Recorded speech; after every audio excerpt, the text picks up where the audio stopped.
in your organization to be able to change the outcome of the of young people that move up into the gang. So it's one example, and there's examples of that being done. So there are ways to look at changing the systems. Mark Soler, I think, I'm not sure which issue you want to raise. There were a couple we've talked about, so go ahead. Each reauthorization of the Juvenile Justice Act brings changes. For those, and I'm interested in all 6 of you, what's the role of OJJDP, and particularly the administrator, during the reauthorization process? Well, maybe we can, how many of you dealt with reauthorization during your tenures? Could you raise your hand? One. Okay. For those of you who did, if we go, John, you dealt with reauthorization. I mean, what's the role? Pretty much strong advocate, or? I mean, as administrator. Yes. I think you're in a political context, so there's a decision-making process at the Justice Department, there's a corollary process at OMB and the White House, and policymakers on the oversight committees, and you can play a role and input to that and to those various processes. But once decisions are made, you're going to pull your oar in the same direction as the administration is pulling its oar. Now, I had the luxury of being on the other side of that for a while. It was a lot more fun.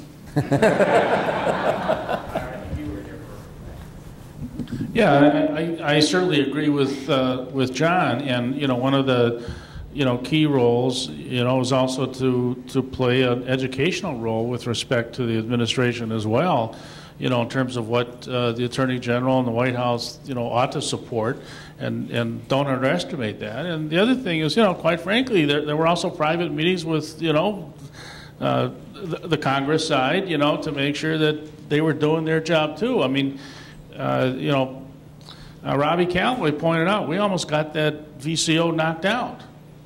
It was just a change of election that, just kept it in. So that took a lot of work and cooperation on both sides. So, but you are in a political context, and you need to recognize that. But the administrator is sort of in a way, kind of the manager of the process.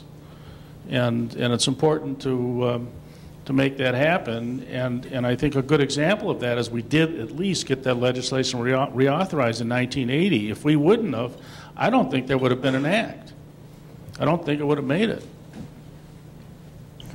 And Mark, by the way, was part of the reason for your questions that the last administrator didn't take a position on the reauthorization when he testified? Okay. The others who were involved in reauthorization, what's your role? I think the difficulty for, they were, I think, reauthorizing it. I don't know. My recollection is 1992. Were they or not? I don't remember. All I remember is preparing briefing materials for the Assistant Attorney General to present to the Attorney General about whether we should increase funding, whether we should keep the programs or whatever. And we were strong advocates of doing that, but. And I did testify just in some of the hearings that they had, but not, the role of administrator for me was not very active or very visible, I would say, so when I was there. On the other side, when I was on the committee, it had been going on and on and on for a long time, so by the time it got to me... And Bob, remind everybody what committee that was? What's that? Remind everybody what committee that was? Committee on Education and the Workforce. Now it's Committee on Education and Labor, I think. They changed it, for some reason. But anyway, Committee on Education and the Workforce. Pete Hoekstra was the chair of the subcommittee, and John Boehner was the chairman of the committee. And we worked with Bobby Scott and Jim Greenwood, and we, at that point, it was more negotiating how we deal with hate crimes, gun control, and block grants. Those are the 3 sticking points that we had to deal with. And so I don't recall that we had much input from the administrator or at that time. I mean, I think it was pretty much done at a staff level and approved by our bosses. But. Did you have more to do with it when you were on the Hill than when you were at OJJ? More influence over the reauthorization?